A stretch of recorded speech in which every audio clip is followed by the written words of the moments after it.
When schools were closed, districts across Riverside County implemented distance learning, trained teachers on new technology, and worked to ensure that all students had access to computers and the internet. It was a pretty wild ride those first few weeks, a lot of 24/7 days. And information changing by the hour, by the day. That is such a great point, yes, and it continues to. So that's been frustrating on the one side, but then also it's kind of just really retrained us to, grab the moment, do what we can, but be ready with a plan B because it could change very quickly. So that's kind of our new mantra. How did the transition to distance learning go? I would have to give kudos to our teachers because they were absolutely amazing. While teachers at first were really anxious, I've got to get to my lesson. I mean, they've really been trained to maximize instructional time and they value that. They saw the need to just take a step back and give students an opportunity to just talk. They really missed those social opportunities. While distance learning was a big adjustment for everyone, the graduating class of 2020 faced many unexpected changes.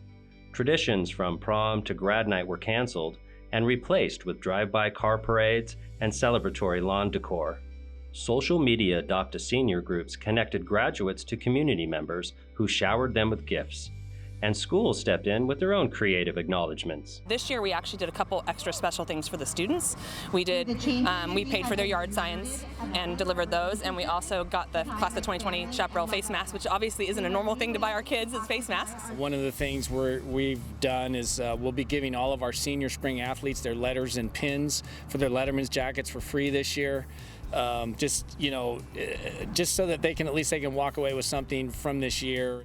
Graduation events across the county had many different looks, from a drive-through ceremony at Moreno Valley High School to online acknowledgments at UC Riverside and Norco College.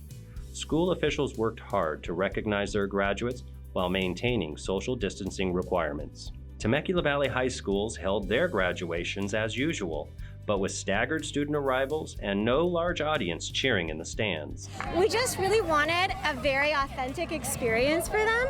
We wanted them to feel the same feelings as any senior would feel. I think it's so special because they literally had so much more time and we got so many extra pictures we wouldn't normally get, and the students have more time on stage, and who else gets a video of their graduation at the end of it, so it's kind of nice. I mean, we don't usually produce a video.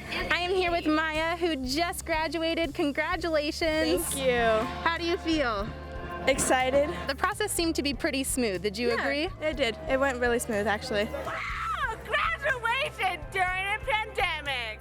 Once in a lifetime. This class, everybody's gonna remember. Her class.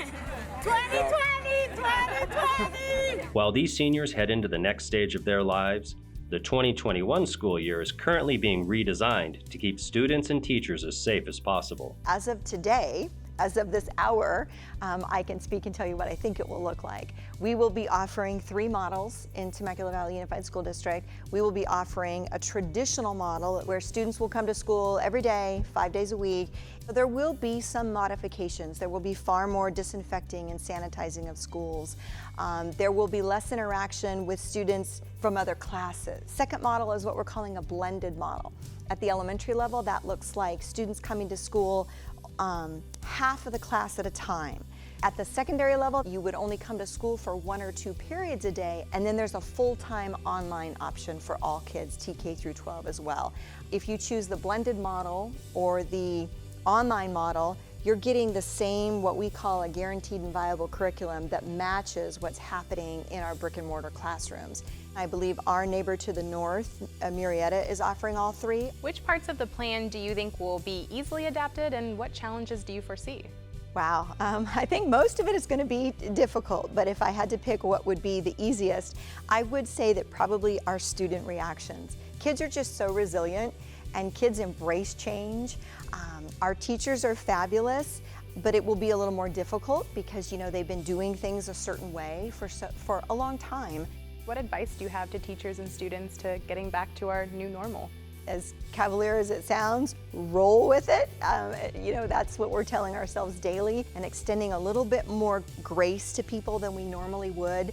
If we all just kind of take a deep breath and realize that, we will get through it, it's just a matter of time. In these uncertain times, students and parents can be sure of one thing: this coming school year will be unlike any other.